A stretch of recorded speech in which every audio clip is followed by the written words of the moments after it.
Hello, আমি Biswajit and welcome to CodeScheme। আজ আমি কথা বলবো ডকটাইপ ডিক্লারেশন নিয়ে। ডকটাইপ ডিক্লারেশন কীভাবে করে, ডকটাইপ ডিক্লারেশন কেন করে, তা আজকে আমরা এই ভিডিওতে জানবো। পাশাপাশি এটাও জানবো যে আমরা যে কোন ভার্সনে, HTML কোন ভার্সনে কীভাবে ডকটাইপ ডিক্লারেশন করে। তাহলে চলুন শুরু করি। What is doctype declaration? Doctype declaration কি? Doctype means document type. The Doctype মানে হচ্ছে document type. The Doctype declaration is an instruction to the browser what document type to expect. মানে Doctype declaration হচ্ছে ব্রাউজারকে একটা ইনস্ট্রাকশন দেওয়া যায় সে কোন ধরনের ডকুমেন্ট টাইপ এক্সপেক্ট করে। আরেকটা কথাই আপনাদেরকে আমি জানিয়ে রাখি যে ডকটাইপ ডিক্লারেশন শুধু যে HTML এর ক্ষেত্রে হয় এমন নয়, ডকটাইপ অন্য কোনো ডকুমেন্টের ক্ষেত্রেও ডকটাইপ ডিক্লারেশন করে। যেমন এরকম আমি দেখেছি যে ম্যাথের ক্ষেত্রেও ডকটাইপ ডিক্লারেশন করে, ঠিক আছে। তো HTML এর ক্ষেত্রে doctype declaration is not an HTML tag an element, অর্থাৎ HTML এর ডকটাইপ ডিক্লারেশন কোনো HTML ট্যাগ বা এলিমেন্ট নয়, ঠিক আছে।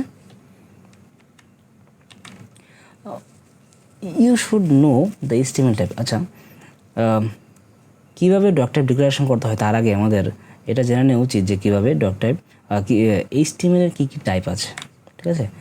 প্রথমত আছে HTML 4.01 strict, HTML 4.01 transitional, HTML 4.01 frame set. অর্থাৎ এরকম তিনটা টাইপই থাকে, ঠিক আছে। তিনটা টাইপই, যেমন strict, transitional, frame set HTML 4.01 এর ক্ষেত্রে। আবার XHTML এর ক্ষেত্রে 1.0 strict, XHTML 1.0 transitional, XHTML 1.0 frame set and XHTML 1.1।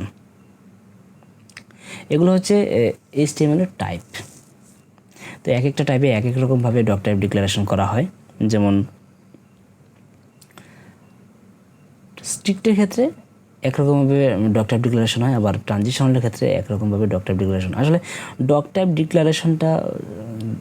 Declaration ধরন সেমই, শুধু স্ট্রিক্ট যদি থাকে তাহলে স্ট্রিক্ট জানিয়ে দিতে হয় যেটা স্ট্রিক্ট টাইপ। আবার ট্রানজিশনালের ক্ষেত্রে ট্রানজিশনাল লিখে দিতে হয়, জানিয়ে দিতে হয়। ফ্রেম সেটের ক্ষেত্রে ফ্রেম সেট, এরকম, ঠিক আছে। তাহলে আবার চলুন আমরা এটা জেনে নিই যে কীভাবে ডকটাইপ ডিক্লারেশন করতে হয়। How to write doctype declaration.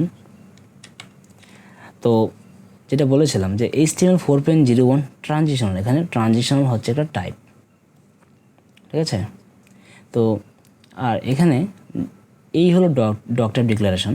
তো ডকটাইপ ডিক্লারেশনের এই পর্যায়ে দেখুন ডকটাইপ একটা কী দিতে হয়, একটা ওপেনিং অ্যাঙ্গেল বলে এটাকে, ওপেনিং অ্যাঙ্গেল, হ্যাঁ। তারপর একটা কোশ্চেন এক্সক্লেমেশন মার্ক, তারপর ডকটাইপ HTML পাবলিক এই লেখাটা লিখতে হয়। দেন দুটো ডাবল কোট আছে এখানে, দুইটা, এখানে একটা এই পর্যন্ত, আরটা হচ্ছে এই প্রথমটাতে রেফার করা হয়েছে আর দ্বিতীয়টাতে একটা অ্যাড্রেস দেওয়া হয়েছে, ঠিক আছে। এখানে লিখেছে W3C ডিটিডির মানেটা আমি পরে বুঝিয়ে বলবো আপনাকে, হ্যাঁ। HTML 4.01 এটা হলো ভার্সনটা, তারপরে কি ট্রানজিশনাল, এই যে এটা হলো টাইপ, দেন /en, প্রথমে একটা হাইফেন, তারপর /W3C, তারপর আবার /DTD, দেন একটা স্পেস দিয়ে HTML আর একটা স্পেস দিয়ে 4.01, দেন ট্রানজিশনাল /en। এই হলো একটা কোটেশন শেষ হলো, আর একটা কোটেশন একটা অ্যাড্রেস, এই অ্যাড্রেসটা। সবগুলোতে এরকমভাবেই ডকটাইপ ডিক্লারেশন করা হয় উইদাউট HTML5, ঠিক আছে। আমরা নেক্সট দেখি কীভাবে করেছে। XHTML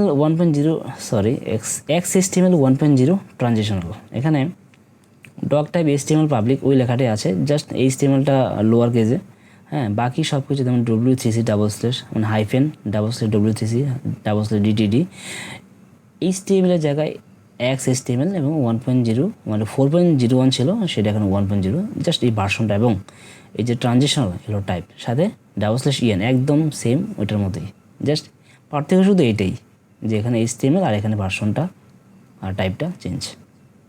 HTMLটা লোয়ার কেজে, ওইটাতে আপার কেজে সম্ভবত একটাতেই আছে, আর কোনোটাতে আপার কেজে নাই। এখন আপার কেজ দিলে কোনো চেঞ্জ মানে কোনো সমস্যা হয় কি না, বা লোয়ার কেজ দিলে কোনো প্রবলেম আছে কি না, আই ডোন্ট নো। আর দ্বিতীয় কোটেশনে একটা অ্যাড্রেস দিতে হয়, একবার সেম টু সেম আগের মতো, তবে অ্যাড্রেসটা হয়তো বা চেঞ্জ থাকতে পারে। যেমন কি এখানে ট্রানজিশনাল DTD, আগেরটাতে কী আছে, আগেরটাতে দেখে নিই একটু, আগের আছে লুজ ডট ডিটিডি, ঠিক আছে, পার্থক্য তো আছেই। আচ্ছা নেক্সট পরেরটা আমরা দেখে নিই। এটা তো হলো HTML 1.0 ট্রানজিশন না, তারপরে হচ্ছে স্ট্রিক্ট মনে হয়, হ্যাঁ স্ট্রিক্ট। ডকটাইপ HTML অবলিক, যে এখানে দেখেন সব কিছু আগের মতোই আছে, বাস এই যে এখানে একটা স্ট্রিক্ট, এই যে স্ট্রিক্ট লিখে দিতে হবে, এই তো ভার্সন, বাকি সব কিছু ঠিক আছে। এখানে স্ট্রিক্ট ডট ডিটিডি এই অ্যাড্রেসটা চেঞ্জ, পরেরটা তো সেম টু সেম। হ্যাঁ এখানে কোনো মানে টাইপ লেখা নেই, তাইলে এখানে HTML 1.1 আর টাইপ না লিখে জাস্ট /en আর এখানে অ্যাড্রেস, বাকি সব কিছু ঠিক আছে। বাট HTML5 এ how to write doctype declaration HTML5 খুবই সিম্পল। HTML5 এর ডকটাইপ ডিক্লারেশন একদম সিম্পল। কেন সিম্পল আমি তা একটু করে বলছি আপনাদেরকে, কিন্তু এখানে কি লিখতে হয়, শুধু লিখতে হবে ওপেনিং অ্যাঙ্গেল এক্সক্লেমেশন মার্ক ডকটাইপ দেন HTML, তারপরে ক্লোজিং অ্যাঙ্গেল, ওকে, বাস এইটি, আর কিচ্ছু লাগে না, একদম সিম্পল। HTML5 এর ডকটাইপ ডিক্লারেশন কেন সিম্পল এটা আমরা জানি। তার আগে ডকটাইপ ডিক্লারেশন কেন সিম্পল HTML5 এ, তারা এটা জানার আগে আমরা আরেকটা বিষয় জেনে নিই যে doctype declaration is not case sensitive in HTML5। আপনি চাইলে এভাবে লিখতে পারেন যে ডকটাইপ HTML, ডকটাইপ আপার কেসে HTML লোয়ার কেসে, আবার এখানে ডকটাইপ লোয়ার কেস HTML লোয়ার কেসে। ডকটাইপ এখানে ক্যাপিটালাইজ বলে এটাকে, প্রথম অক্ষরটা শুধু আপার কেস এবং বাকি সবগুলো যা আছে লোয়ার কেস। হ্যাঁ আবার আপনি ক্যামেল কেসও লিখতে পারেন, এখানে ডকের ডি ক্যাপিটাল লেটার এবং টাইপের টি capital letter, HTML lower case. আবার আপনি চাইলে সবগুলো অক্ষরই আপার কেসে দিতে পারেন, যেমন এখানে ডক টাইপ দেন HTML সবটাই কি আপার কেসে, কোনো সমস্যা নেই। কিন্তু একটা জিনিস খেয়াল রাখতে হবে যে ডকটাইপ HTML, এই ডকটাইপ HTML এ লিখতে হবে, তার আগে গিয়ে দিতে এক্সক্লেমেশন মার্ক দিতে হবে, আর ওপেনিং অ্যাঙ্গেল ক্লোজিং অ্যাঙ্গেল তো আছেই, এগুলো সেমই থাকবে, শুধু লেটারটা আপার কেস বা লোয়ার কেস, এতে কোনো প্রবলেম নেই, কেস সেন্সিটিভ না, কেস ইনসেন্সিটিভ, ওকে। এবার আমরা জেনে নিই যে ডকটাইপ ডিক্লারেশন HTML5 এ কেন এত সিম্পল এবং তার আগের ভার্সনে কেন এত কমপ্লিকেটেড, ঠিক আছে। এখানেটা পড়াটা একটু মনোযোগ সহকারে দেখবেন। HTML 4.01 is HTML based language, অর্থাৎ HTML5 এর আগের যে ভার্সন HTML XHTML আর হচ্ছে HTML 4.01, এই দুইটা ভার্সন। আমরা একটা পরে নিই পড়াটা। ডকটাইপ ডিক্লারেশন রেফারেন্স ডিটিডি। আচ্ছা ডকটাইপ ডিক্লারেশন যখন করতো, পুরোটা পড়ি আগে। ডকটাইপ ডিক্লারেশন রেফারেন্স ডিটিডি, ডিটিডি মানে হচ্ছে ডকুমেন্ট টাইপ ডেফিনেশন, ঠিক আছে। Because HTML 4.01 is standard generalised markup language, অর্থাৎ HTML বেসড মার্কআপ ল্যাঙ্গুয়েজ, অর্থাৎ HTML এর উপর ভিত্তি করে, হ্যাঁ 4.01 যে HTML মার্কআপ ল্যাঙ্গুয়েজ, ওইটা মানে ওর উপর ভিত্তি করে বানানো হয়েছিল আর কি। অর্থাৎ HTML 4.01 হলো HTML based markup language. HTML মানে হলো standard generalised markup language, but in contrast HTML5 no longer requires a refer to DTDs as it is no longer based on HTML। অর্থাৎ HTML5 যেহেতু HTML বেসড কোনো markup language নয়, তাই ডকটাইপ ডিক্লারেশনের সময় HTML5-এ কোনো ডিটিডিকে refer করতে হয় না। This is why doctype declaration is HTML5 is much simpler. অর্থাৎ এই কারণেই ডকটাইপ ডিক্লারেশন HTML5-এ একদম সিম্পল, ঠিক আছে।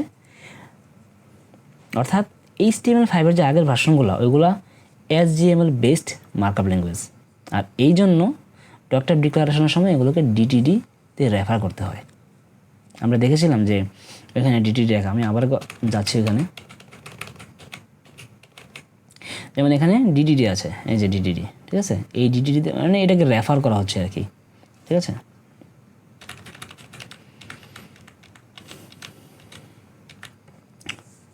তো এই হচ্ছে কারণ যে HTML5 কোনো HTML বেসড মার্কআপ ল্যাঙ্গুয়েজ না, সেজন্য HTML5-এর ডকটাইপ ডিক্লারেশনের সময় কোনো রকম রেফার করতে হয় না, আর এই জন্যই HTML5-এর ডকটাইপ ডিক্লারেশন খুবই সিম্পল।